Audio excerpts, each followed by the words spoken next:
بسم اللہ الرحمن الرحیم۔ السلام علیکم، میں ہوں اقبال سحر اور آپ دیکھ رہے ہیں ریئل نیوز ورلڈ۔ ناظرین، سندھ ہاؤس اسلام آباد میں 24 منحرف ارکان کی موجودگی، پی ٹی آئی کی نئی حکمت عملی سامنے آ گئی۔ اطلاعات کے مطابق سندھ ہاؤس اسلام آباد میں پاکستان تحریک انصاف کے منحرف ارکان قومی اسمبلی کی موجودگی کی خبر سامنے آنے کے بعد پی ٹی آئی نے نئی حکمت عملی اپنا لی۔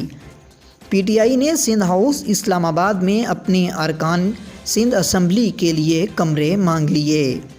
سندھ اسمبلی میں تحریک انصاف کے پارلیمانی لیڈر خرم شیر زمان نے 26 کمروں کے لیے سیکرٹری سندھ اسمبلی کو خط لکھ دیا ہے۔ خط میں درخواست کی گئی ہے کہ 25 سے 28 مارچ تک پی ٹی آئی کے ارکان سندھ اسمبلی کے لیے سندھ ہاؤس اسلام آباد میں کمرے بک کیے جائیں۔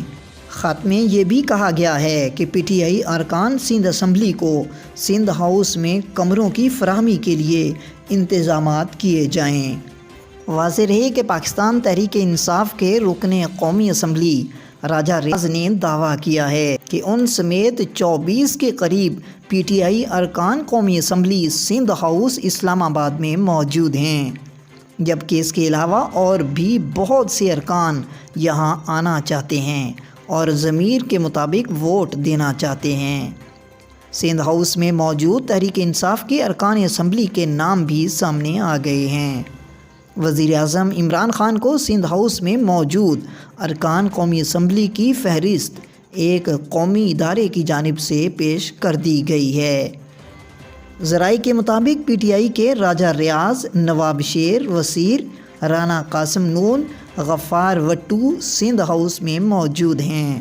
ذرائع کے مطابق اس کے علاوہ نور عالم خان، ریاض مزاری، باسط بخاری، احمد حسن ڈھیڑ، نزہت پٹھان اور وجیح قمر بھی سندھ ہاؤس میں موجود ہیں۔ ذرائع کے مطابق مذکورہ ارکان کے علاوہ بھی پی ٹی آئی کے کئی لوگ سندھ ہاؤس میں موجود ہیں۔ مزید اپڈیٹ کے لیے ہمارے ساتھ وابستہ رہیں۔ اگر آپ نے ہمارے چینل کو سبسکرائب نہیں کیا تو کر دیجئے اور آئیکن بیل کو پریس کرنا مت بھولیے تاکہ ہماری نئی ویڈیو کا نوٹیفیکیشن بر وقت آپ تک پہنچ سکے۔ کامنٹ باکس میں اپنے خیالات کا اظہار کیجئے۔ مجھے دیجئے اجازت۔ میں ہوں اقبال سحر اور آپ دیکھ رہے تھے ریئل نیوز ورلڈ۔ اسلام زندہ باد، پاکستان پائندہ باد۔